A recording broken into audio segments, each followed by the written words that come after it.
Hello everyone. तो कैसे हो आप लोग। तो चलिए आज हम आप लोग के लिए जियोग्राफी का first chapter resources and development लेकर के आ गए हैं और इसमें पूरा का पूरा चैप्टर कंप्लीट होगा। कोशिश कर रहे हैं कि जितना जल्दी इस चैप्टर को अच्छे तरीक़े से आपके पास पहुंचाया जाए कि आपको एक एक पॉइंट अच्छे से क्लियर हो जाए और इसमें से जो भी क्वेश्चंस बने आप एग्जाम में आराम से फोड़ करके आओ। तो यहाँ पे एक एक चीज़ को अच्छे से समझाया जाएगा कि रिसोर्सेज होता क्या है और डेवलपमेंट क्या होता है।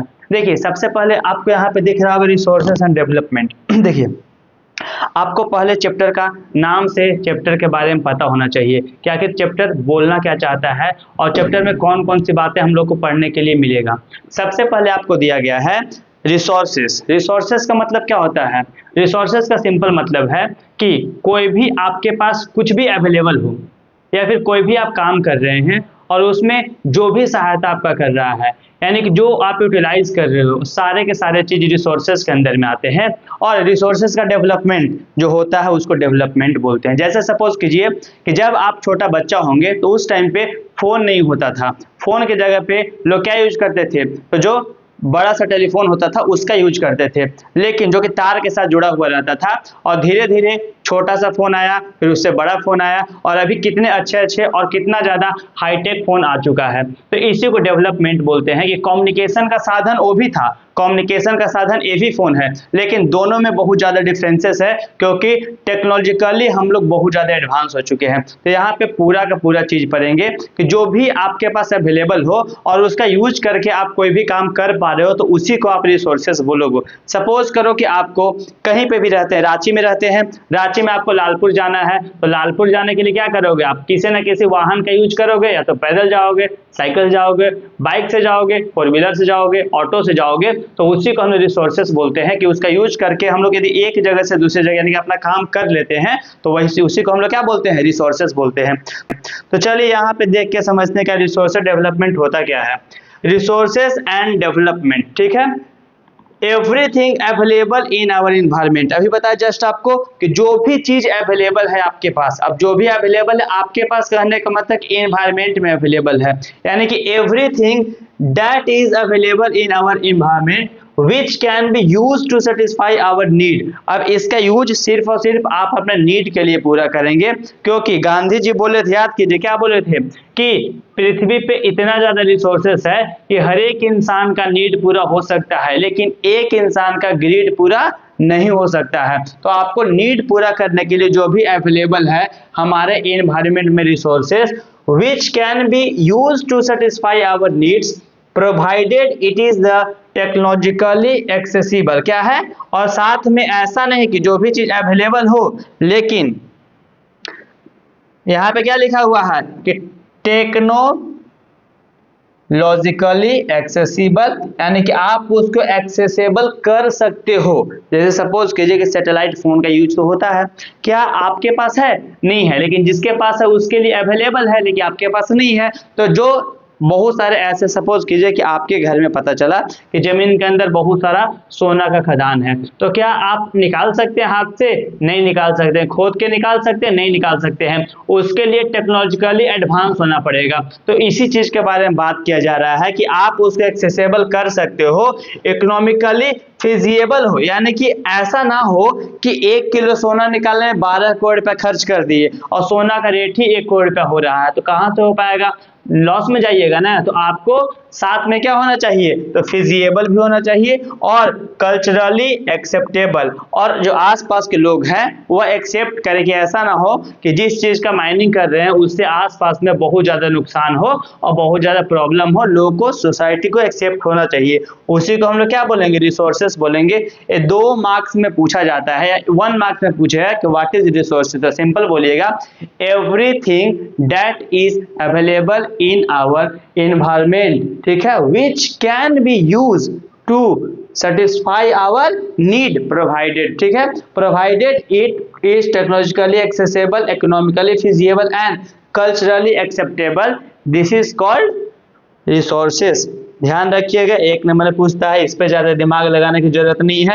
आपको बता दिया गया है कि होता क्या है रिसोर्सेस और किस तरीका से रिसोर्सेस को हम लोग यूज करते हैं और आखिर किस तरीका से रिसोर्सेस को हम लोग एक्सप्लेन करते हैं। यहाँ पे देखिए आपको एक चीज डायग्राम देखने के लिए मिलेगा, जैसे ही एनसीईआरटी बुक खोले होंगे तो आपको एक डायग्राम देखने के लिए मिलता होगा। यहाँ पे दिया गया है कि फिजिकल इन्वायरमेंट, नेचर में जो भी फिजिकली अवेलेबल है, ठीक है।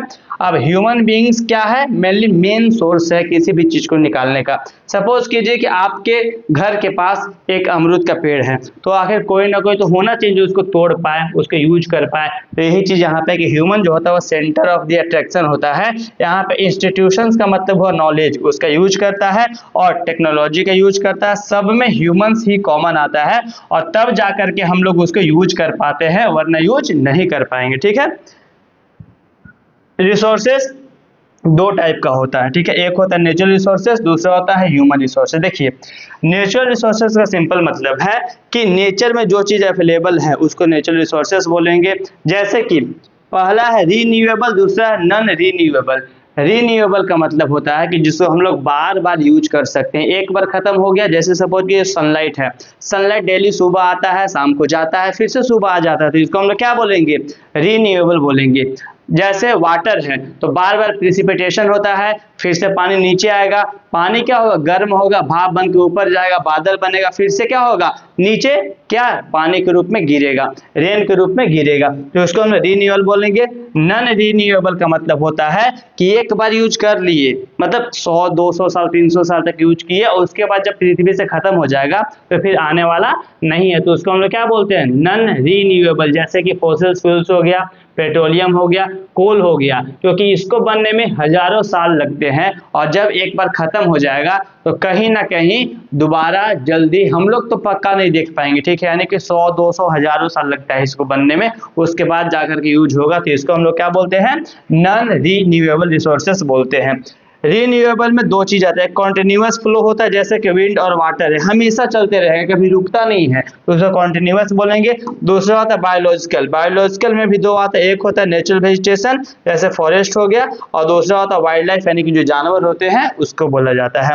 नॉन रीन्यूएबल में दो होता है, एक होता है रिसाइक्लेबल, दूसरा होता है नॉन रिसाइक्लेबल। देखिए रिसाइक्लेबल और नॉन रिसाइक्लेबल का मतलब होता है कि यदि आप किसी चीज को यूज कर रहे हैं और हो सके यदि यूज करने के बाद आप उसको रिसाइकल करके दोबारा फिर से यूज कर सकते हैं। जैसे कि आप सपोज कीजिए कि 2-3 कॉपी आप देख लीजिए, एक कॉपी है, जैसे एक कॉपी देखिए, ठीक है, यहाँ पे आपको कॉपी दिख रहा होगा कि ये इसका जो पेज है बहुत ही सुंदर पेज है, अच्छा पेज है, वाइट पेज है, लेकिन वही जो दूसरा कॉपी आपको बुक दिखाई देगा, यहाँ देखिए 12th का बुक है, इसका पेज थोड़ा सा खराब आपको दिखाई देगा, तो दोनों में क्या फर्क है, तो एक पेज जो है ना वह सबसे पहले बना हुआ है, यानी कि वो पेज अभी तक दोबारा यूज नहीं हुआ है, लेकिन जब कार्टून ऐसा बनता है तो रिसाइक्लेबल पेज ही यूज किया जाता है, यानी कि जो भी कॉपी किताब आप बेचते हैं ना, तो वही कॉपी किताब को रिसाइकल करके कार्टून बनाया जाता है, मोटे मोटे पेपर बनाए जाते हैं, तो रिसाइक्लेबल का मतलब ये होता है। और नॉन रिसाइक्लेबल का मतलब हुआ कि जिसको हम लोग एक बार यूज कर लिए और फिर से वह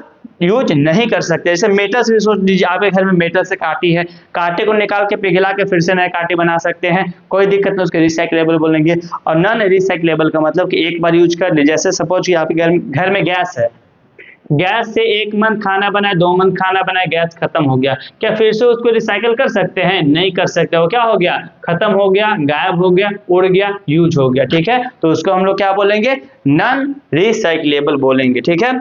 ह्यूमन में दो होता है, एक होता है स्ट्रक्चर एंड इंस्टीट्यूशनल और दूसरा होता है क्वांटिटी और क्वालिटी वाला, ठीक है। स्ट्रक्चर एंड इंस्टीट्यूशनल का मतलब हुआ कि जो आप इंजीनियरिंग करते हैं, डॉक्टरी करते हैं, तो एक इंस्टीट्यूशन जो आपको नॉलेज दे रहा है, ठीक है। और दूसरा होता है क्वांटिटी और क्वालिटी। देखिए क्वांटिटी का मतलब हुआ कुछ ऐसे भी लोग होते हैं ना जो सिर्फ और सिर्फ अपने पे खुद पे बर्डन बने हुए हैं, अपने फैमिली बर्डन बने हुए हैं और कोई काम नहीं कर रहे हैं, पूरी तरीके से बेरोजगार हैं और बस यही बोल रहे हैं कि हम बेरोजगार हैं, कुछ करने की कोशिश नहीं कर रहे हैं, तो सारे के सारे इसके अंदर में आएंगे, ठीक है। दो टाइप के ह्यूमन होते हैं। नेक्स्ट देखिए क्या है, बायोटिक फैक्टर, अबायोटिक फैक्टर। यहाँ पे आपको एक एक चीज अच्छे से बता रहे हैं, ठीक है, ध्यान से सुनिएगा। Biotic factor, abiotic factor. देखिए बायोटिक का सिंपल मतलब होता है जिसमें लाइफ हो, ठीक है, जो जीवित हो और जो क्या हो जाएगा, हमारे जितने भी फंगस हैं, वायरसेस है, उसके अटैक से वह क्या हो जाएगा, डिकम्पोज हो जाएगा, तो उसको बायोटिक बोलेंगे। अबायोटिक का मतलब हुआ कि जो निर्जीव है, जो जीवित नहीं है, जैसे क्या बोले, मिट्टी देख लीजिए तो क्या है, निर्जीव है, तो अबायोटिक के अंदर में आ जाएगा, ठीक है। यहाँ पे एग्जाम्पल दिया गया है ठीक है, क्या है, Archie, bacteria, fungi, plant, Protista, animal, सब कहीं ना कहीं खत्म हो जाएंगे कभी ना कभी, तो उसका बायोटिक फैक्टर बोलेंगे। अबायोटिक फैक्टर जो खत्म नहीं होगा, ठीक है, जैसे कि लाइट हो गया, वाटर हो गया, मिनरल्स हो गया, पीएच हो गया, टेम्परेचर हो गया, सॉइल हो गया, सैलिनिटी हो गया, एयर हो गया, ह्यूमिडिटी हो गया, ठीक है, ये सारा का सारा है अबायोटिक रिसोर्सेस। यहाँ पे दिया गया है biotic resources are living components. वही बोले कि बायोटिक रिसोर्सेस का मतलब वो कि जो जीवित है, लिविंग है, उसको क्या बोलते हैं, बायोटिक रिसोर्सेस बोलते हैं। ऑफ एन इकोसिस्टम, जैसे कि plant, animal, microbes, originating from the biosphere, जो कि बायोस्फीयर से ही ऑरिजिनेट हुआ है। और while abiotic resources are the non living physical and chemical element, कोई भी हो सकता है फिजिकल एलिमेंट जिसको टच कर सकते हैं, छू सकते हैं। केमिकल एलिमेंट का मतलब होता है कि जो फिजिकल चीज है उसके अंदर में क्या कॉम्पोजिशन है, उसको केमिकल एलिमेंट बोलते हैं। किस चीज से बना हुआ है उसको केमिकल एलिमेंट बोलते हैं। तो केमिकल एलिमेंट्स जैसे सनलाइट हो गया, वाटर हो गया, सॉइल हो गया, एयर हो गया, मिनरल्स हो गया, दैट सपोर्ट लाइफ, जो कि लाइफ को सपोर्ट करता है। जैसे आपको चलना होगा, आप खेती करते हैं, कहाँ पे करते हैं, जमीन पे करते हैं, तो सॉइल क्या हो गया, नॉन बायोटिक हो गया, ठीक है। अब originating from the lithosphere, hydrosphere and atmosphere, तीनों के बारे में पता है। एटमॉस्फेयर का मतलब क्या होता है, जो हमारा एयर है उसका एटमॉस्फेयर बोलते हैं। हाइड्रोस्फीयर यानी कि जो पानी वाला लेयर है उसका हाइड्रोस्फीयर बोलते हैं। और लिथोस्फीयर का मतलब जो जमीन और लेयर है उसको लिथोस्फीयर बोलते हैं, ठीक है। नेक्स्ट क्या है, the process of transfer of things available in our environment involves an interactive relationship between the nature, technology and institution. अभी सेम चीज बताया आपको कि एक ह्यूमन होता है ना, जो तीनों चीज को जोड़ के रखता है, इंस्टीट्यूशन को भी जोड़ के रखता है और साथ में आपको एनवायरनमेंट को भी जोड़ के रखने का काम करता है। Technology and institutions, human being interact with the nature through technology. अब ह्यूमन बीइंग से सपोज कीजिएगा आपको पेड़ काटना है, तो पहले के टाइम पे लोग कैसे पेड़ काटते थे, एक कुल्हाड़ी उठाए, कुल्हाड़ी उठा करके जाते थे और उस कुल्हाड़ी से एक दिन नहीं, 2 दिन नहीं, 3 दिन 4 दिन में पेड़ को काटते थे। लेकिन अभी टेक्नोलॉजी इतना ज्यादा आ गया है कि एक एक जंगल क्या हो रहा है, पूरी तरीके से साफ हो रहा है। जैसे कि आप हमेशा न्यूज सुनते होंगे, अभी क्या बोलते हैं, बहुत सारी जगह पे न्यूज सुनते आते होंगे, जैसे बिहार में जस्ट वायरल हुआ था कि बहुत सारे जंगल को हटाने खरीद दिया है, पेड़ को काटा जा रहा है। छत्तीसगढ़ में न्यूज आया था, अरावली हिल्स यानी कि राजस्थान में न्यूज आ रहा है। तो ये सब सारे के सारे न्यूज आ रहे हैं, तो लोग प्रोटेस्ट क्यों कर रहे हैं, क्योंकि उनको पता है कि यदि एक बार पेड़ पौधा खत्म हो जाएगा तो कहीं ना कहीं इस पौधा को बनने में सालों साल लगेगा, और जिससे एनवायरनमेंट कभी भी क्या नहीं कर पाएगा, बैकअप नहीं कर पाएगा और कभी भी फिर से रिस्टोर नहीं कर पाएगा इसके वजह से, ठीक है। अब these resources can be classify in the following way, resources को बता दिए क्या क्या क्लासिफाई होता है। यदि ऑरिजिन के बेसिस पे है, ऑरिजिन का मतलब होता है जन्म, यदि कोई जन्म के बेसिस पे या तो जन्म जिंदा लेगा या फिर मरा हुआ लेगा, तो यहाँ पे बायोटिक और अबायोटिक हो गया, याद रखिएगा। Next, on the basis of exhaustibility, खत्म होने के आधार पे, तो कुछ रिन्यूएबल है, कुछ नॉन रिन्यूएबल है। On the basis of ownership के आधार पे, एक होता है इंडिविजुअल, किसी एक इंसान का होगा। कम्युनिटी का मतलब पूरे ग्रुप का होगा, जैसे कि सपोज भैरव देव डाको सेंचुरी पढ़े हैं ना, इसी में आगे है भैरव देव डाको सेंचुरी, जो कि 12,000 हेक्टेयर को अपने राजस्थान के अलवर जिला में है, जो कि अपने एरिया में सारे के सारे गांव वाले बोले थे कि इसको हम लोग अपने कम्युनिटी के हिसाब से चलाएंगे, ठीक है। नेक्स्ट क्या है, अब नेशनल यानी कि हमारे देश का, और इंटरनेशनल का मतलब पूरे देश का। जैसे कि आप समुद्र देखे होंगे तो 12 नॉटिकल मील तक किसका होता है, जैसे इंडिया तो उसका होगा, और बाकी उसके बाद जो होगा इंटरनेशनल बाउंड्री में आ जाएगा, ठीक है। नेक्स्ट क्या है, on the basis of status और डेवलपमेंट के आधार पे पोटेंशियल होता है, जैसे आप में पोटेंशियल है। डेवलप्ड स्टॉक होता है और रिजर्व होता है। डेवलप्ड स्टॉक का मतलब हुआ कि जो भी स्टॉक है उसमें डेवलपमेंट आ रहा है और वह धीरे धीरे उससे और भी ज़्यादा सामान निकाला जाएगा, और भी ज़्यादा सामान उसका यूज किया जाएगा, और वह डेवलप्ड स्टेज में है। रिजर्व का मतलब होता है कि हमको पता है कि इतना सोना इस पहाड़ में रिजर्व है, लेकिन अभी निकालने के लिए एक्सेसिबिलिटी टेक्नोलॉजी नहीं आया है, तो उसको रिजर्व बोलेंगे, ठीक है। रिजर्व फॉरेस्ट का नाम सुने होंगे ना, तो वही सेम चीज़ यहाँ पे रिजर्व करके रखा गया है। Development of resources, development resources का क्या होगा, देखिए, depletion of resources for satisfying the greed for few individual. देखिए अभी क्या हो रहा है ना कि जब रिसोर्सेस तो बहुत सारा है, बताया ना कि गांधी जी बोले थे कि enough resources are available for the need of everyone, ठीक है। सब इंसान के लिए जो रिसोर्सेस है ना पूरी तरीका से अवेलेबल है, लेकिन एक इंसान के ग्रिड को पूरा नहीं कर पाएगा, तो वही चीज यहाँ पे है कि अभी के टाइम पे क्या हो रहा है कि जो भी रिसोर्सेस है लोग अपने नीड्स को पूरा करने में लगे हुए हैं, अपने नीड्स को सेटिस्फाई करने में लगे हुए हैं, जिसके वजह से बहुत ज्यादा डिप्लेशन हो रहा है। सिर्फ किसके नाम पे कि हम लोग चाहते हैं कि इंडिया का डेवलपमेंट हो, लेकिन ये भी तो देखिए कि उससे कितना नुकसान हो रहा है। अभी के टाइम पे आप 2 दिन कल ही चले जाइए तो कल इंडिया और साउथ अफ्रीका का मैच था, पूरी तरीके से रद्द कर दिया गया। रीजन सुन के आपको हंसी आएगा कि वहां पे क्या हो गया था, फॉग आ गया था। आप इमेजिन नहीं कर सकते हैं कि एक देश में 8 से 9 बजे के बीच में इतना फॉग हो जाता है कि एक इंसान अपने 10 मीटर दूरी में इंसान को नहीं देख पाता है। तो इसका रीजन क्या है, तो कहीं ना कहीं फॉरेस्ट पूरी तरीके से काटा जा रहा है, और जिसकी वजह से जो भी एटमॉस्फेयर में CO2 बन रहा है उसको पेड़ पौधे एब्जॉर्ब कर ही नहीं पा रहे हैं। इतने ज्यादा गाड़ी आ गए हैं कि जिसकी वजह से इतने ज्यादा CO2 पोल्यूशन हो रहा है, तो कहीं ना कहीं प्रॉब्लम देखने के लिए मिल रहा है। और वही चीज यहाँ पे है कि यदि कोई इंसान जो अभी के जो डिप्लेशन का जो मेन रीजन है वह है satisfying the greed of few individuals. कुछ लोग ही चाहते हैं कि हम अपने ग्रीड को पूरा करें, उसके वजह से मेन यहाँ पे इशू देखने के लिए मिलता है। accumulation of resources in few hands which in turns divided the society into 2 segment। अब खुद सोचिए कि एक ऐसा एरिया में आप चले जाइए जहां पे 1000 लोग हैं, लेकिन पूरे के पूरे जमीन 10 लोगों के हाथ में है, तो 90 लोग कहीं ना कहीं क्या हो जाएंगे, दिक्कत में आ जाएंगे। क्योंकि जब 90 लोग को 50% तो जमीन होना चाहिए, 60 होना चाहिए, लेकिन ऐसा नहीं है। सिर्फ 10% लोगों के पास 90% जमीन है और 90% लोगों के पास 10% जमीन है। तो जिसकी वजह से कहीं ना कहीं जो रिसोर्सेस है उसका इनडिस्क्रिमिनेट तरीका से यूज होगा, और अच्छे तरीके से जब यूज नहीं होगा तो कहीं ना कहीं उसका प्रॉब्लम सबको भुगतना पड़ेगा। नेक्स्ट क्या है कि that is have and have not, यानी कि एक ऐसे इंसान जिसके पास रिसोर्सेस है और एक ऐसा इंसान चाहे ऐसा एरिया जिसके पास रिसोर्सेस नहीं है। जिसके पास रिसोर्सेस है उसको रिच बोलेंगे, और जिसके पास रिसोर्सेस नहीं है उसको क्या बोलेंगे, पुअर बोलेंगे। ऐसे एग्जांपल समझाते हैं कि आप 4-5 स्टेट का नाम याद कीजिए, झारखंड, उड़ीसा, छत्तीसगढ़। ये ऐसा रीजन है, कुछ वेस्ट बंगाल का पार्ट हो गया और कुछ मध्य प्रदेश का पार्ट हो गया। ये ऐसे रीजन है ना जहां पे आपको कोयला का माइनिंग देखने के लिए मिलेगा। यहाँ पे बहुत ज्यादा कोल रिजर्व है, लेकिन यह आप राजस्थान में जाइएगा तो आपको कोल रिजर्व नहीं मिलेगा, ठीक है। नीचे साउथ में जाइएगा तो थोड़ा मोड़ा मिलेगा, नॉर्थ साइड में जाइए नॉर्थ ईस्टर्न में तो थोड़ा मोड़ा मिलेगा। लेकिन वहां पे नॉर्थ ईस्टर्न में क्या है कि पानी मिलेगा, लेकिन इतना तेज पानी आता है कि वहां पे जमीन पे खेती नहीं हो पाता। वहां पे क्या करना पड़ता है, तो टेरिस फार्मिंग करना पड़ता है।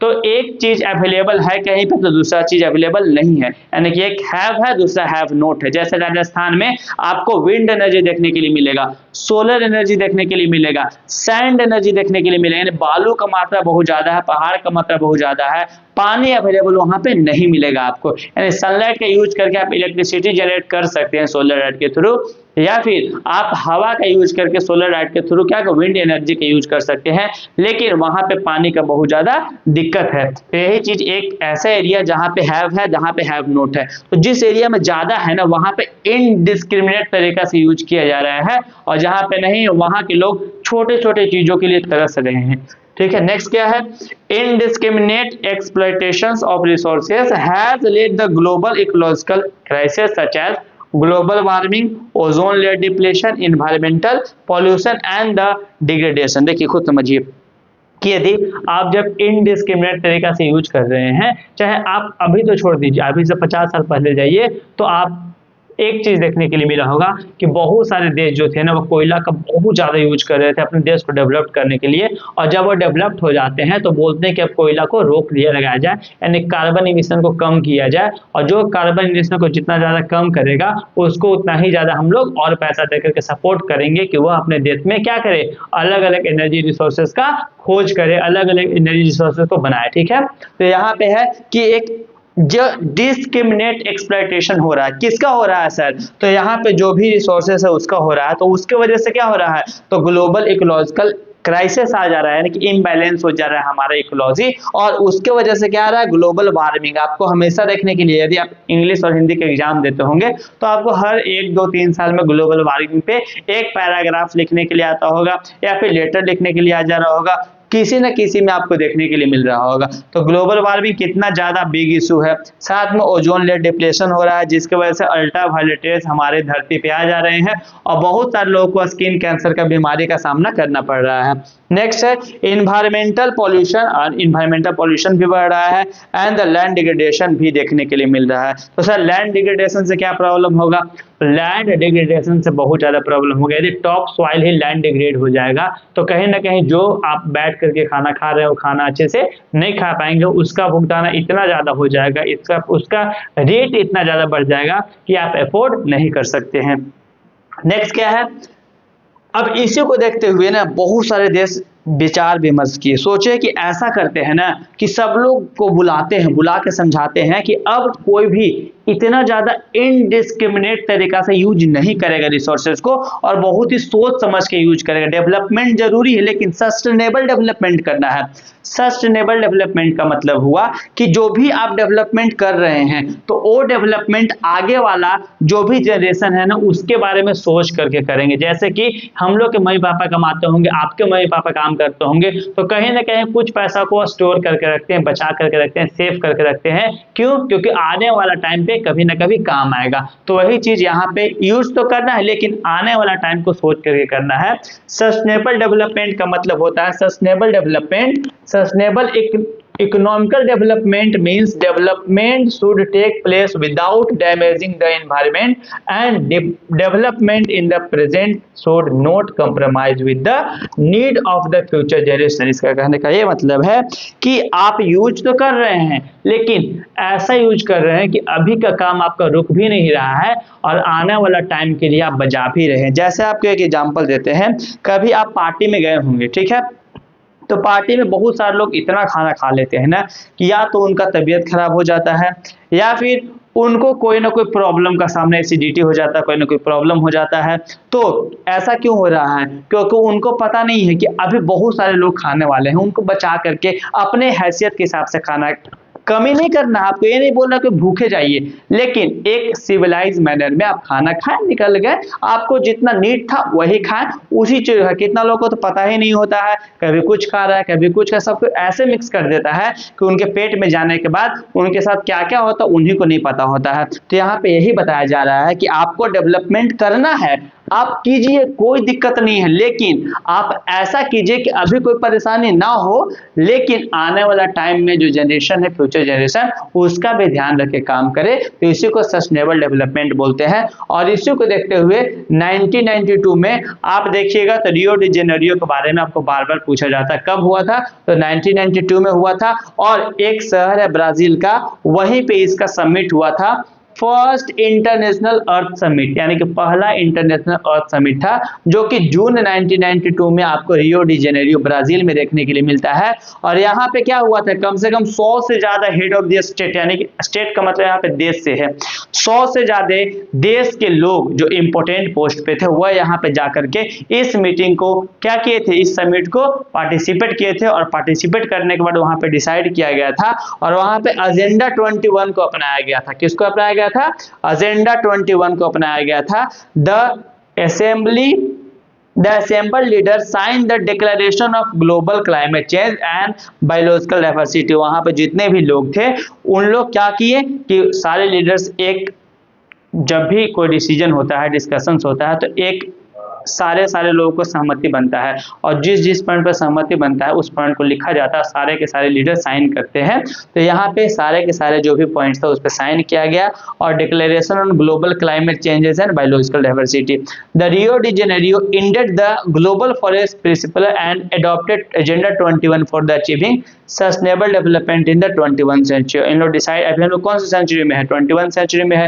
तो 21st सेंचुरी में डिसाइड किया गया कि हम लोग डेवलपमेंट तो करेंगे लेकिन सस्टेनेबल डेवलपमेंट करेंगे, इस चीज का ध्यान रखा जाए। ठीक है, नेक्स्ट देखिए रिसोर्सेज प्लानिंग। देखिए रिसोर्सेज प्लानिंग बहुत ज्यादा इंपॉर्टेंट है। आप मंथ में जब पैसा घर से आता होगा तो आप क्या करते हैं, आप प्लान करते हैं। बहुत सारे लोग तो प्लान नहीं करते हैं और लास्ट में सब दोस्तों से मांगना पड़ता है। तो प्लान करना बहुत ज़्यादा जरूरी है। बिना प्लानिंग का आप पूरे मंथ नहीं रह सकते। वैसे ही बिना प्लानिंग का रिसोर्सेज को यदि बुरी तरीके से यूज करेंगे तो कहीं ना कहीं वो फायर बैक मेरे ऊपर ही करेगा। तो यहाँ पे रिसोर्सेज प्लानिंग का मतलब है कैसे रिसोर्सेज प्लानिंग करें। तो रिसोर्सेज प्लानिंग एक कॉम्प्लेक्स प्रोसेस है। इसमें 3 चीज इन्वॉल्व है, ध्यान रखिएगा। पूछा जाता है कि what are the resource planning और उसका क्या क्या स्टेप्स हैं। तो ये स्टेप्स आप देखिए, ध्यान से याद कीजिएगा, बहुत इंपॉर्टेंट है। स्क्रीनशॉट लीजिएगा, कॉपी में लिखिएगा और प्रीवियस से चेक करके देखिए कितना बार आया है। क्या है, सबसे पहले identification and inventory of resources across the region of the country. देखिए, this involve surveying, mapping and qualitative, क्या है, क्वालिटेटिव एंड क्वांटिटेटिव। देखिए क्या है, सिंपल कहने का मतलब है कि सबसे पहले आपको पता तो होना चाहिए कि रिसोर्सेस है कहाँ पे। सबसे पहले आप जाएंगे, रिसोर्सेस को क्या करेंगे, सर्वे करेंगे कि यहाँ पे रिसोर्सेस है या नहीं है। रिसोर्सेस का सर्वे करेंगे, मैपिंग करेंगे और उसके बाद जितना भी सर्वे करेंगे, मैपिंग करेंगे, क्वालिटेटिव एंड क्वांटिटेटिव कि कितना, कैसा क्वालिटी है, क्या क्वांटिटी है। तभी तो आप सपोज कीजिए कि आपको माइनिंग करना है। माइनिंग करने में हजारों करोड़ रुपए खर्चा आता है और यदि वहां से आप प्रोडक्शन कर रहे हैं और प्रोडक्शन करने के बाद बेच रहे हैं तो आपको कोई प्रॉफिट आ ही नहीं रहा है। तो सर्वे करने के बाद क्या कीजिएगा, आप मैपिंग कीजिएगा, यानी कि आपको इंफ्रास्ट्रक्चर बनाना पड़ेगा, आपको रोड बनाना पड़ेगा, आपको कनेक्टिविटी बनाना पड़ेगा। उसके बाद आप क्या कीजिएगा, मैच कीजिएगा, यानी कि हम जो भी निकालेंगे ना उसका क्वालिटी कैसा है, फिर क्वांटिटी क्या है, तब जाकर के आप क्या कीजिएगा, उसको निकालने का काम कीजिएगा। पहला पॉइंट यही कीजिएगा। दूसरा क्या कीजिएगा, तो estimate and measurement of the, वही सेम चीज है, यानी कि उसका मेजरमेंट कीजिए कितना है कितना नहीं है और तब जाकर के डिसाइड कीजिए कि इसमें से माइनिंग करना है या फिर नहीं करना है। नेक्स्ट है आपका कि evolving of planning structure endowed with appropriate technology, a skill and institutional setup for the implementation resources development plan। देखिए अब क्या है ना कि यदि आपको पता चल गया कि भाई अच्छा खासा क्वालिटी में है तो उसके बाद क्या कीजिएगा, निकालने का उपाय कीजिएगा। तो वहाँ पे टेक्नोलॉजी लेके जाना पड़ेगा, टेक्नोलॉजी सेटअप करना पड़ेगा, इंस्टीट्यूशन सेटअप करना पड़ेगा, इंजीनियर को हायर करना पड़ेगा और जो भी उस फील्ड में माहिर लोग हैं जो माइनिंग कर सकते हैं, सारे लोगों को क्या करना पड़ेगा, आपको बुलाना पड़ेगा। सारे लोग आएंगे और उसके बाद आप क्या कीजिएगा, टेक्नोलॉजी का यूज कीजिएगा, स्किल्स का यूज कीजिएगा, इंस्टीट्यूशन का यूज कीजिएगा और सारे के सारे प्लानिंग हो जाएगा, तब जाकर के माइनिंग शुरू होगा। थर्ड क्या है, जब माइनिंग शुरू हो जाएगा, माइनिंग से सामान निकलना शुरू हो जाएगा तो मैच कीजिएगा, matching the resources development plan with overall national development plan.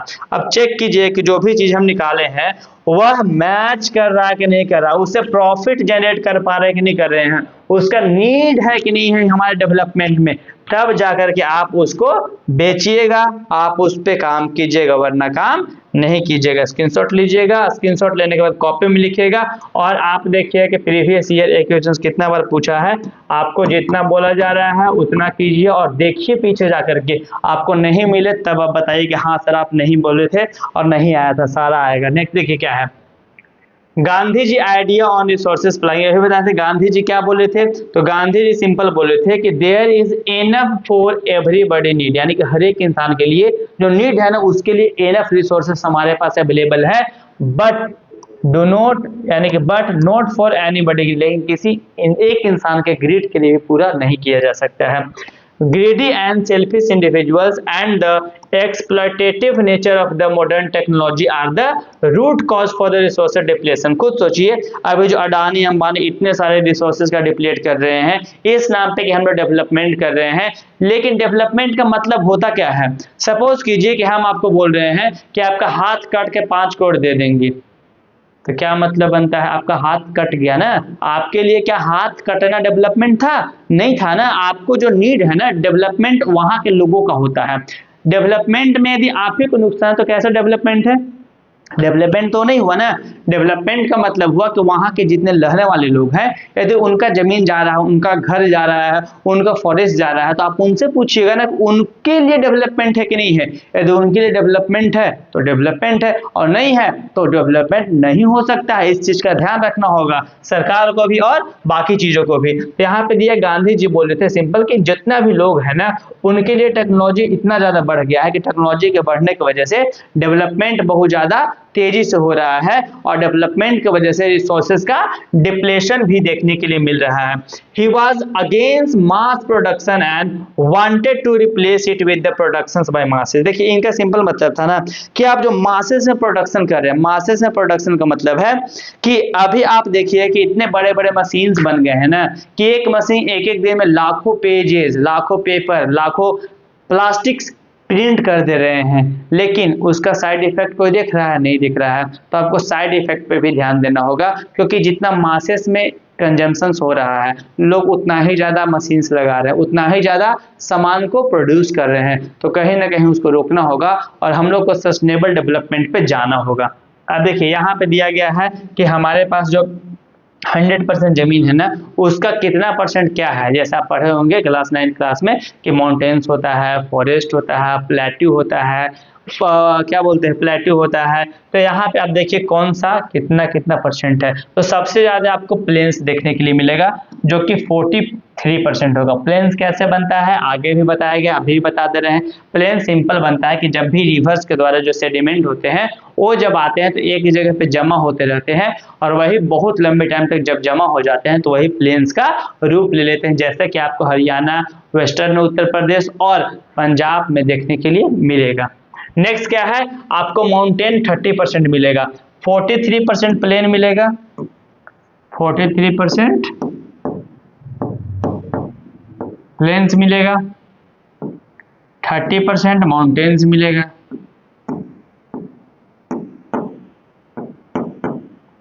और लास्ट क्या बचा, प्लेट्यू, जो कि 27% मिलेगा। प्लेट्यू कितना मिलेगा, 27% मिलेगा। ये पूरा का पूरा लैंड का डिस्ट्रीब्यूशन था। नेक्स्ट क्या है, वी लिव ऑन लैंड, हम लोग जमीन पे ही रहते हैं। आप लोग हवा में रहते हैं, सारे के सारे लोग जमीन पे रहते हैं। We prefer our economy activity on the land, जो भी इकोनॉमिक एक्टिविटी करते हैं, जो भी बिजनेसेस करते हैं, जो भी काम करते हैं, सारे के सारे जमीन पे करते हैं। And we use it in a different ways, हम लोग अलग अलग तरीका से जमीन का यूज करते हैं। दस लैंड इज अ नेचुरल, इसीलिए लैंड एक नेचुरल रिसोर्सेस है और अटमोस्ट इंपॉर्टेंट, बहुत ज्यादा इंपॉर्टेंट है। इट सपोर्ट्स नेचर वेजिटेशन, या नेचुरल वेजिटेशन को सपोर्ट करता है, वाइल्ड लाइफ को सपोर्ट करता है, human life and economic activity को सपोर्ट करता है। ट्रांसपोर्टेशन, कम्युनिकेशन सिस्टम, सारा का सारा आपको कहाँ पे देखने के लिए मिलेगा, तो जितने भी चीज है, कम्युनिकेशन हो गया, ट्रांसपोर्टेशन हो गया, सब जमीन पे ही होता है। यानी कि जब आप खेती करते हैं जमीन पे करते हैं, खेती से करने के बाद जो फसल होता है उसको भी लेकर के आते हैं तो जमीन पे, रोड पे ही लेकर के आते हैं। जब खाने बैठते हैं तो जमीन पे ही बैठते हैं। यानी कि जो भी काम आप कर रहे हैं सब क्या हो रहा है, जमीन पे ही हो रहा है। तो इसी वजह से जमीन जो है हमारे लिए बहुत ज्यादा इंपॉर्टेंट है। और जमीन कितना परसेंट है, तो 40, जमीन तो पूरा 100% है, लेकिन 43% प्लेन्स है जहां पे हम लोग मैक्सिमम काम कर सकते हैं। नेक्स्ट क्या है, land degradation and conservation measures. क्या है लैंड डिग्रेडेशन, देखिए सबसे बड़ा प्रॉब्लम लैंड डिग्रेडेशन है। सर लैंड डिग्रेडेशन कैसे होता है, तो देखिए लैंड डिग्रेडेशन का मेनली 3 कारण है। सबसे पहला कारण माइनिंग है। जहाँ पे आप माइनिंग देखते होंगे तो माइनिंग करने से पहले वहां पे पेड़ पौधा को काटा जाता है लाखों हेक्टेयर में। जब पेड़ पौधा कट जाता है तो वहां का ऊपर का जो जमीन होता है ना वह धीरे धीरे निकलना, हटना शुरू हो जाता है। क्योंकि जो पेड़ होता है ना, वो पेड़ क्या करता है ना, पेड़ का जो रूट्स होता है वो ऐसे होता है, जो जमीन को क्या करता है, ऐसे पकड़े हुए रहता है, ऐसे पकड़े हुए रहता है, जो मिट्टी को भागने नहीं देता है, और जिससे लैंड डिग्रेडेशन रुक जाता है। लेकिन जैसे ही जमीन पेड़ पौधा काटा जाता है तो उससे क्या होता है ना, जो जमीन है वो फ्री हो जाता है, और उसका जो अपर पार्ट रहता है, यानी कि ऊपर का पार्ट, टॉप पार्ट जो रहता है वह हट जाता है। कैसे हटेगा सर, तो हवा से हट सकता है, और कैसे हटेगा, तो पानी से हट सकता है, जब बाढ़ आता है तो उससे हट जाता है। बहुत सारे रीजन होते हैं हटने के, वेदरिंग हो गया। अब यहाँ पे हम लोग को देखना है कि जो डिग्रेडेशन होता है वो होता कैसे है और कैसे उसको कंजर्व किया जा सकता है। और सर एक रीजन बता दिया, माउंटेन्स किसकी वजह से होता है, तो माइनिंग की वजह से होता है। पहला किसकी वजह से होता है? माइनिंग की वजह से होता है। एक होता है ग्रेजिंग की वजह से। ग्रेजिंग का मतलब होता है कि आप महाराष्ट्र वाले रीजन में देखिए कहाँ पे मेनली होता है? महाराष्ट्र में होता है।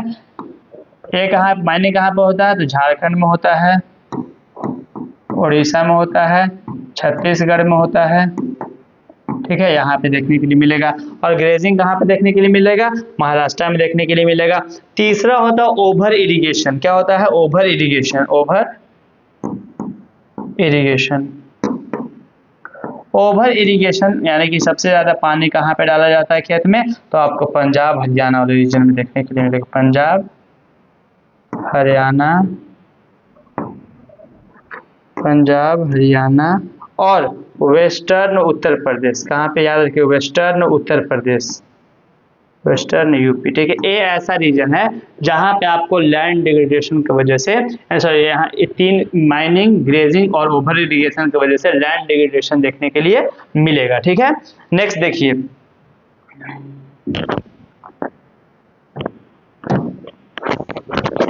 नेक्स्ट आपका है We have shared our land with the past generations and will have to do with the future। देखिए अभी आपको जो जमीन मिला वो कहाँ से मिला है? तो आपके पूर्वजों से मिला है। तो आपको ध्यान रखना है कि ये जो जमीन है वह कहीं ना कहीं हमारे आने वाले फ्यूचर जनरेशन को भी पास ऑन किया जाए। बहुत सारे लोग तो बेच के खा जाते हैं, आपको बेचना नहीं है, पास ऑन करना है। और 95% of our basic needs for food, shelter and clothing are obtain from the land. यानी कि जमीन से हमको 95% नीड्स पूरा होता है। यदि जमीन को आप धीरे धीरे खराब कर दोगे, माइनिंग कर दोगे, खत्म कर दोगे, तो आने वाला 200, 300, 400 साल के बाद आपको बहुत ज्यादा फेस करना पड़ेगा प्रॉब्लम। तो इस प्रॉब्लम से बचना है तो हमें कहीं ना कहीं अपने लैंड को प्रोटेक्ट करके रखना होगा, बचा के रखना होगा। और land and have also aggravated the pace of nature forest to cause damage of land. अब इससे क्या हो रहा है ना कि जब इतना ज्यादा फॉरेस्ट को आप काट रहे हैं तो फॉरेस्ट काटने से बहुत सारा प्रॉब्लम क्रिएट हो रहा है। क्या क्या क्रिएट हो रहा है? सबसे पहले तो लैंड डिग्रेडेशन हो रहा है। जब लैंड डिग्रेडेशन हो रहा है तो ऊपर का टॉप मोस्ट लेयर हट रहा है। जब टॉप मोस्ट लेयर हटेगा तो आप जो भी एग्रीकल्चर कर रहे हैं वह एग्रीकल्चर जितना हो पा रहा है उतना नहीं हो पाएगा। तो ऊपर से पॉपुलेशन इतना ज्यादा बढ़ रहा है तो पॉपुलेशन का नीड कैसे पूरा होगा? आप पूरा कर पाओगे? नहीं कर पाओगे। और बाकी जो सामान है उसका रेट बहुत ज्यादा इन्फ्लेशन बढ़ेगा। जब इन्फ्लेशन बढ़ेगा तो पाकिस्तान में 300 रुपये आटा मिल रहा है, आप भी 300 रुपये खरीदिएगा, फिर सोच लीजिए क्या होगा। नेक्स्ट क्या है? अब बता चुके हैं आपको कि Jharkhand, Chhattisgarh, Madhya Pradesh and Odisha deforestation due to mining. याद रखिएगा, बहुत इंपॉर्टेंट है कि माइनिंग की वजह से झारखंड, छत्तीसगढ़, मध्य प्रदेश और ओडिशा में आपको लैंड डिग्रेडेशन देखने के लिए मिलेगा। गुजरात, राजस्थान, मध्य प्रदेश एंड महाराष्ट्र में आपको ओवर इरिगेशन यानी कि over grazing is one of the main reasons for the land degradation. और in the state of Punjab, Haryana, western, देखिए यहाँ पे ओवर ग्रेजिंग क्यों होता है? गुजरात हो गया, राजस्थान हो गया, मध्य प्रदेश हो गया और महाराष्ट्र हो गया। यहाँ पे आपको छोटे छोटे हिल मिलेंगे, मतलब छोटे छोटे हिली रीजन्स मिलेंगे। या फिर राजस्थान में से हिल कहाँ से आ जाएगा? तो वहाँ पे जो सैंड होते हैं ना, जो सैंड ड्यून्स बन जाते हैं, वहाँ पे छोटे छोटे क्या होते हैं? बहुत सारे श्रब्स होते हैं। तो वही श्रब्स को वहाँ पे जानवर ज्यादा पाला जाता है, तो वही श्रब्स को जानवर, ऊँट, ये सब खाते हैं। तो उसके वजह से वहाँ पे जो मिट्टी होता है वो उखड़ जाता है, कवड़ जाता है, तो जिसके वजह से वहाँ पे लैंड डिग्रेडेशन होता है। और नेक्स्ट क्या है कि Pradesh over irrigation is responsible for land degradation due to water logging. यानी कि जो 3 स्टेट है, पंजाब, हरियाणा, वेस्टर्न उत्तर प्रदेश, वहां पे बहुत ज्यादा ओवर इरिगेशन करवाया जाता है, जिसके वजह से ऊपर का मिट्टी हट जाता है, ऊपर का मिट्टी बह जाता है और लैंड डिग्रेडेशन देखने के लिए मिलता है। इसको भी आप नोट डाउन करेंगे और इसको फिर स्क्रीनशॉट लेंगे, इसको एक बार देखेंगे और कॉपी में लिखेंगे और प्रीवियस ईयर देखिए सेम टू सेम क्वेश्चन आया हुआ है या नहीं आया। आगे करवाएंगे तो अपना आप पता चल जाए कितना बार आया है। नेक्स्ट क्या है? Classification of soil. अब इसको जितना VVI लगाना है 3 बार लगाइए, 4 बार लगाइए, ये बहुत इंपॉर्टेंट क्वेश्चंस है। और यहाँ से आप देखिएगा तो एक क्वेश्चंस आना ही आना है सॉइल का टाइप से, ठीक है। यहाँ पे आपको टोटल 5 टाइप के, सॉरी कितना, 1 2 3 4 5 6 6 टाइप देखना है। ठीक है, 6 टाइप इंपॉर्टेंट है नहीं है, आपको मुश्किल से 3, जैसे एलुवियल सॉइल हो गया, रेड सॉइल हो गया, ब्लैक सॉइल, रेड सॉइल, ये 4 सॉइल से ही क्वेश्चंस घुमा फिरा के पूछा जाता है, तो इस पे ज्यादा ध्यान देना है। टोटल 6 टाइप का सॉइल है, alluvial soil, red soil, black soil, laterite soil, desert soil और माउंटेन सॉइल। अब देखिए हम सबसे आसान तरीका बताते हैं याद करने का, आप इसको इम्प्लीमेंट कीजिएगा और आसानी से याद हो जाएगा। टाइप ऑफ सॉइल्स, ठीक है। अब यहाँ पे जैसे ही सॉइल्स आएगा तो आपको सबसे पहले पता करना है कि सॉइल में क्या क्या चीज पाया जाता है, कॉम्पोजिशन क्या है, यानी कि पोटेशियम पाया जाता है, कैल्शियम पाया जाता है, क्या आयरन पाया जाता है, कॉम्पोजिशन आपको एग्जाम में इसको लिखना ही लिखना है। दूसरा, एक कहाँ कहाँ पाया जाता है, वेयर फाउंड, वेयर फाउंड। तीसरा, कौन सा खेती होता है, agriculture for, suitable for agriculture, क्या लिखना है, सुटेबल फॉर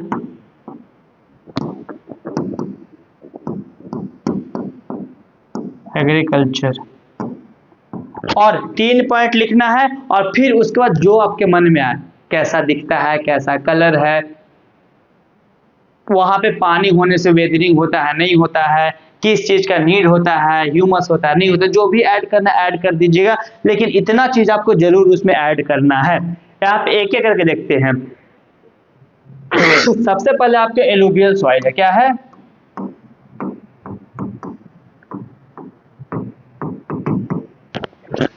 एलुवियल सॉइल आपको 1 मिनट में समझा दे रहे हैं, इसका रील्स भी काट करके डाल देंगे कि what is alluvial soil, alluvial soil को कैसे एक्सप्लेन करें। देखिए, alluvial soil is the most fertile soil, सबसे ज्यादा फर्टाइल सॉइल एलुवियल सॉइल होता है, and wide spread soil found in India, सबसे ज्यादा इंडिया में पाया जाने वाला एलुवियल सॉइल ही है।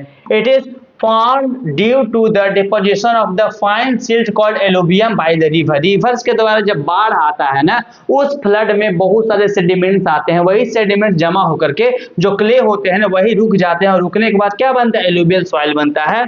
It is found in the northern plain, ये आपको नॉर्दर्न प्लेन में देखने के लिए मिलेगा, गुजरात प्लेन में देखने के लिए मिलेगा, और कोस्टल प्लेन में जहां पे पानी आएगा वहीं पे देखने के लिए मिलेगा ना, तो 3 जगह पे देखने के लिए मिलेगा। इसमें क्या क्या होता है sir, it consist of sand, silt और क्ले, इसमें सैंड, सिल्ट और क्ले का मात्रा ज्यादा देखने के लिए मिलेगा। ये 2 पार्ट में डिवाइडेड है, पहला है खादर, दूसरा है बांगर। न्यू एलुवियल सॉइल को बोलते हैं खादर, और ओल्ड एलुवियल सॉइल को बोलते हैं बांगर, ठीक है।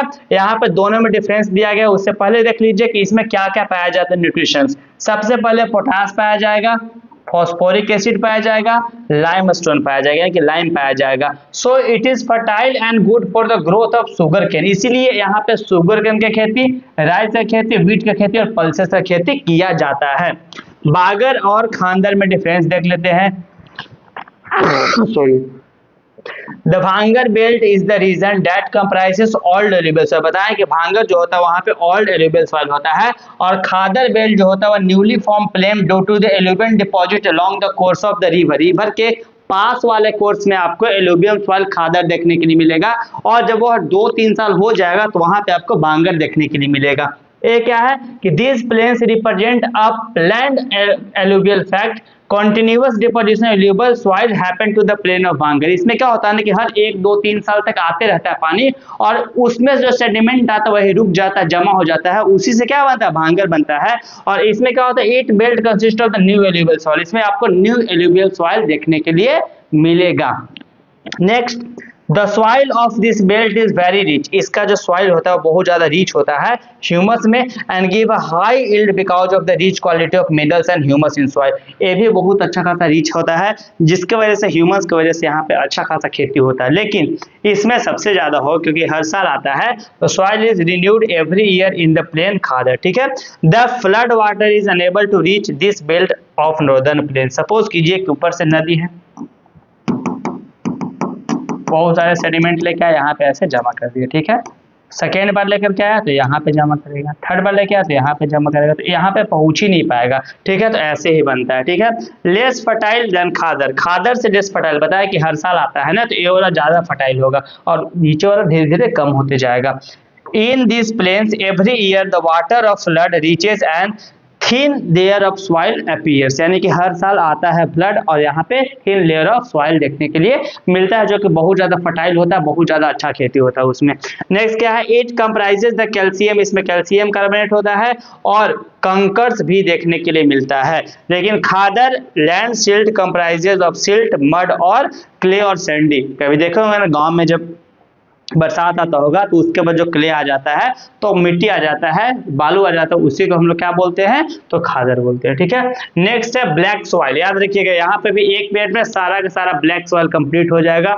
Black soil also known as the regur soil, बहुत इंपॉर्टेंट है। Regur means cotton based soil for the cotton cultivation. Regur का मतलब कॉटन, यानी कि सबसे बेस्ट होता है कॉटन के कल्टिवेशन के लिए। Most of the Deccan plateau is occupied by the black soil. जो डेक्कन प्लेट्यू है वह पूरा का पूरा ऑक्युपाइड है किससे, ब्लैक सॉइल से, क्योंकि वहां पे क्या हुआ था, लावा निकला था। लावा का मतलब क्या, वोल्केनो आया था। ठीक है, हाई वाटर रिमेनिंग कैपेसिटी, इसमें बहुत ज्यादा वाटर रिटेनिंग कैपेसिटी होता है, यानी कि बहुत ज्यादा पानी को सोखता है। ठीक है, सॉइल इज स्टिकी, सॉइल बहुत ज्यादा जब गीला होता है तो स्टिकी बन जाता है, लेकिन जैसे ही उसको छोड़ देंगे ड्राइड होगा तो उसके बीच में दरार आपको देखने के लिए मिलेगा। ठीक है, ऐसे फट जाता है। नेक्स्ट क्या है, self ploughing is the characteristics of the black soil as a developed wide cracks when dry, लेकिन जैसे सूखा होता है तो इसमें वाइड क्रैक्स देखने के लिए मिलेगा, फट जाता है। ठीक है, रिच इन आयरन में रिच होता है, लाइम में रिच होता है, calcium, potassium, aluminium and magnesium में रिच होता है। डिफिशियंट इन कमी क्या होता है, नाइट्रोजन, फास्फोरस और ऑर्गेनिक मैटर का बहुत ज्यादा कमी होता है। कलर, ऑर्गेनिक मैटर कमी क्यों होता है, क्या बता, किससे बनता है ब्लैक सॉइल, तो आपको वोल्केनो इरप्शन से बनता है, तो बहुत सालों से साल होता है, इसके वजह से यहाँ पे आपको देखने के लिए ऑर्गेनिक मैटर नहीं मिलेगा। कलर डीप ब्लैक होता है या फिर लाइट ब्लैक होता है, कहाँ पे पाया जाता है, तो mainly found in the Deccan trap region, जैसे महाराष्ट्र, गुजरात, मध्य प्रदेश और छत्तीसगढ़ में देखने के लिए मिलेगा। इसको भी क्या करेंगे, नोट करेंगे, स्क्रीनशॉट लेंगे और आगे बढ़ेंगे। ठीक है, सारा का सारा इंपॉर्टेंट क्वेश्चन है, ध्यान से देखिए। नेक्स्ट क्या है, नेक्स्ट आपका है ब्लैक सॉइल के बाद क्या है, नेक्स्ट आपका है, भैया पूरा शायद गलती से लग गया। ठीक है,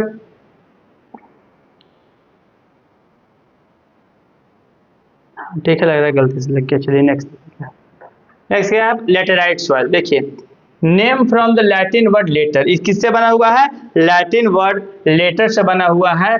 इसका मतलब होता है ब्रिक्स। ठीक है, become so soft when wet and so hard when dry, जब क्या होता है, गीला रहता है तो बहुत ज्यादा लिबिड लिबिड हो जाता है। ठीक है, क्या हो जाता है, लिबिड लिबिड ऐसे ही हो जाता है, लेकिन जैसे ही वह सूखा होता है तो बहुत ज्यादा टाइट हो जाता है और बहुत ज्यादा ड्राइड हो जाता है। Formed in the area of high temperature and high rainfall, क्या होता है, हाई टेम्परेचर हाई रेनफॉल वाले रीजन में आपको देखने की, जहाँ पे सबसे ज्यादा पानी होता है, अच्छा खासा टेम्परेचर है, तो वहीं पे आपको लेटेराइट सॉइल देखने के लिए मिलेगा। Formed as a result of high leaching due to the rainfall. देखिए, रेनफॉल जब होता है ना, सपोज कीजिए कि जमीन है ऐसे ऐसे ऐसे ऐसे ऐसे ऐसे ऐसे ऐसे बना रहा है। ठीक है, ऊपर से क्या होगा, पानी ऐसे गिरेगा। ठीक है, पानी ऐसे गिरेगा, जब पानी गिरेगा ऊपर से तो क्या करेगा, ये जो ऊपर का मिट्टी है ना वो लीचिंग यानी बह जाएगा। क्या हो जाएगा, पानी गिरने से देखते हैं ना क्या होता है, ऊपर का मिट्टी हट जाता है, बह जाता है, तो उससे बनता है due to the rainfall of high rainfall due to rainfall. ठीक है, organic matter of the soils will be remove fast by the bacterial as it high temperature. क्या जो ऑर्गेनिक मैटर होता है वह खत्म हो जाता है, क्योंकि बहुत ज्यादा हाई टेम्परेचर होता है, तो जो ऊपर का बैक्टीरिया रहता है वो मर जाते हैं और यहाँ पे कोई भी ऑर्गेनिक मैटर्स देखने के लिए नहीं मिलेगा। And humus will be taken quickly by the trees, और थोड़ा मोड़ा ह्यूमस होता है तो जो भी ट्रीज पर उगते हैं ना आसानी से ग्रैब कर लेते हैं, वहां पे कुछ बचता ही नहीं है। दस ह्यूमस कंटेंट लो, इसीलिए ह्यूमस कंटेंट यहाँ पे लो होता है। रिच किस में होता है, तो आयरन और एल्युमिनियम में रिच होता है, और डेफिशिएंट किस में होता है, नाइट्रोजन, पोटास, पोटेशियम, लाइम और ह्यूमस में आपको डेफिशिएंट देखने के लिए मिलेगा। कलर कैसा होता है, तो रेड कलर होता है due to the iron oxide, iron oxide का मात्रा बहुत ज्यादा होता है, इसके वजह से ये आपको रेड कलर में देखने के लिए मिलेगा। किस चीज का खेती होता है, तो राइस का होता है, रागी का होता है, sugar cane and cashew nuts का आपको देखने के लिए मिलेगा। It is good for the cultivation of tea, tea का खेती भी होता है, कॉफी का होता है और कैश्यू नट का होता है। कहाँ पे देखने के लिए मिलेगा? तो केरला में सबसे ज्यादा पानी होगा, कर्नाटका, तमिलनाडु, मध्य प्रदेश, उड़ीसा और असम। अब बोले सर सबसे ज्यादा पानी तो कहाँ पे होता है? मेघालय में होता है सर। तो यहाँ पे कैसे बता रहे हैं? ज्यादा करने का मतलब है कि यहाँ पे मेघालय है वहाँ पे मिट्टी देखने के लिए नहीं मिलेगा। ये मिट्टी आपको नीचे वाला यानी जो साउथ वाला रीजन है वहाँ पे देखने के लिए मिलेगा, और कुछ पार्ट असम में भी देखने के लिए मिल जाएगा। ठीक है, नेक्स्ट है सॉइल कंजर्वेशन मेजर। सॉइल को कैसे बचाया जाए, सॉइल को कैसे कंजर्व करके रखा जाए, सबसे इंपॉर्टेंट टॉपिक है, सबसे इंपॉर्टेंट पॉइंट है, इसको लिखिए, लास्ट टॉपिक होगा मेरे ख्याल से, और उसके बाद आपका चैप्टर खत्म होगा। क्या सॉइल कंजर्वेशन मेजर्स बता चुके थे। सॉइल कंजर्वेशन का मतलब क्या होता है? देखिए सॉइल का जब डिप्लेशन हो रहा है तो यदि सॉइल को हम लोग नहीं बचाएंगे तो आखिर कितने टाइम तक सर्वाइव कर पाएंगे? आने वाला जनरेशन के लिए बहुत ज्यादा प्रॉब्लम फेस करना पड़ेगा।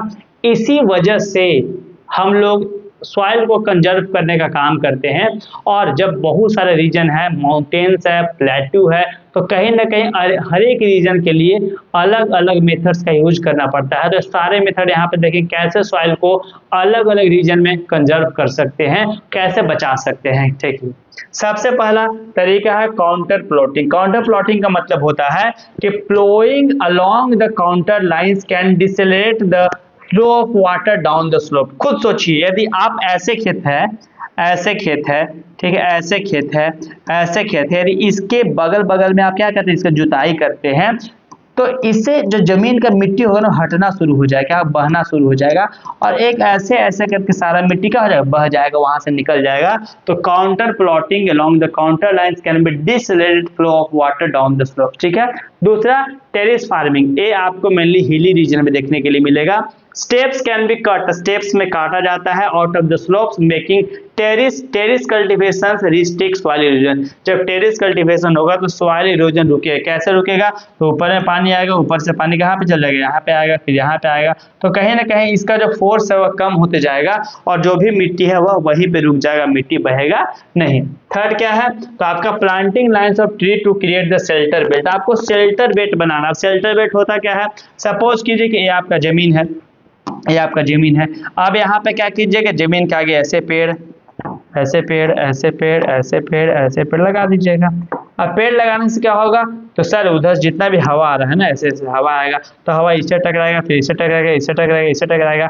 एक पेड़ ऐसे लगा दीजिए, एक पेड़ ऐसे लगा, एक पेड़ ऐसे लगा दीजिए। क्या होगा कि हवा का जो फोर्स है वह कम हो जाएगा, और जब हवा का फोर्स कम होगा तो जो भी मिट्टी है वो बहेगा नहीं और मिट्टी को उखाड़ नहीं पाएगा। तो हम लोग काउंटर बेल्ट हो गया, दूसरा क्या कर सकते हैं, शेल्टर बेल्ट बना करके कर सकते हैं। यहाँ पे आपको मेजर रीजन देखने के लिए मिलेगा, कहाँ पे कौन सा सॉइल आपको देखने के लिए मिलेगा। देखिए ये पूरा का पूरा रीजन जो है, यहाँ पे ऐसे ही नेपाल हो गया, लेकिन जो यहाँ से आइएगा ये पूरा का पूरा, सॉरी यहाँ से पूरा पूरा रीजन है, वो आपको क्या देखने के लिए मिलेगा, माउंटेन रीजन देखने के लिए मिलेगा। ये जम्मू कश्मीर से लेकर के हिमाचल प्रदेश, सॉरी अरुणाचल प्रदेश तक, ठीक है, आपको देखने के लिए मिलेगा। कौन सा सॉइल? Mountain soil. ठीक है, दूसरा होता है एलुवियल सॉइल। आपको जैसे उसके नीचे आइएगा तो यहाँ से क्या निकलता है, ब्रह्मपुत्र हो गया, गंगा हो गया, बहुत सारे इंडस हो गया, ब्यास हो गया, बहुत सारे रिवर्स निकलते हैं। तो रिवर्स अपने साथ सेडिमेंट लेकर के आते हैं, और ये सेडिमेंट पूरे ए रीजन में आपको देखने के लिए मिलेगा ज़्यादा, यहाँ पे छोड़ देते हैं। क्या करते हैं? छोड़ देते हैं। तो यहाँ पे आपको क्या मिलेगा देखने के लिए, तो यहाँ पे आपको एलुवियल सॉइल देखने के लिए मिलेगा। और बताया ना कुछ गुजरात के पार्ट में जो समुद्र है उसके किनारे भी देखने के लिए मिलता है। नेक्स्ट है आपका red and yellow soil. Red soil आपको कहाँ पे देखने के लिए मिले, जहाँ पे सबसे ज्यादा पानी होता है, जो साउथ में बताए थे। तो ये जो नीचे वाला पूरा रीजन है वो कहाँ पे देखने के लिए मिलेगा आपको, तो रेड सॉइल देखने के लिए मिलेगा। ब्लैक सॉइल कहाँ बताए थे, तो सर ब्लैक सॉइल तो आप यहाँ बताए थे, क्योंकि यहाँ पे क्या था, याद कीजिए, तो यहाँ पे आपको क्या देखने के लिए मिलता था, ब्लैक सॉइल, क्योंकि यहीं पे क्या हुआ था, क्या बना था, वोल्केनो आया था, और यहाँ पे बना था वोल्केनो से क्या बनता है, ब्लैक सॉइल। तो ये एरिया में आपको क्या देखने के लिए मिलेगा, ब्लैक सॉइल देखने के लिए मिलेगा। लास्ट है आपका लेटराइट सॉइल। तो लेटराइट सॉइल तो हो ही गया, जो उसके नीचे वाला जो रीजन थोड़ा थोड़ा किनारे वाला, वहाँ पे आपको मिलेगा लेटराइट सॉइल। और लास्ट में एरिड सॉइल है। एरिड सॉइल आपको मेनली समुद्र के किनारे वाला जो एरिया है ना, वहाँ पे आपको देखने के लिए, कोस्ट जो है ना, कोस्टल रीजन में देखने के लिए आपको मिलेगा। ये पूरा का पूरा आपको दिया गया था। ठीक है, ये पूरा का पूरा first chapter resources and development आपका होता है कंप्लीट, और यहाँ पे हर एक पॉइंट को अच्छे तरीके से बताए हैं। आप अच्छे से देखिए, देख के प्रीवियस से चेक कीजिए, सारा मिलेगा। नहीं समझ में आएगा तो आप कमेंट करके बताइएगा, कुछ इंप्रूव करना है तो आपके लिए किया जाएगा। और यदि आपको लगता है किसी टॉपिक में डाउट है तो आप कमेंट करें, आपको उस टॉपिक पे स्पेशल वीडियो मिलेगा और बहुत ही अच्छे लैंग्वेज के साथ बहुत ही अच्छे तरीके से बताया जाएगा। यदि ये वीडियो आपको पसंद आया, यदि इस वीडियो को आप यहाँ तक देखे हैं, इसको सब्सक्राइब करें, लाइक करें और आप 1 से 2 मंथ इसको फॉलो करें और एग्जाम में आपको डिफरेंसेस देखने के लिए मिलेगा। Thank you for watching, like and subscribe my channel.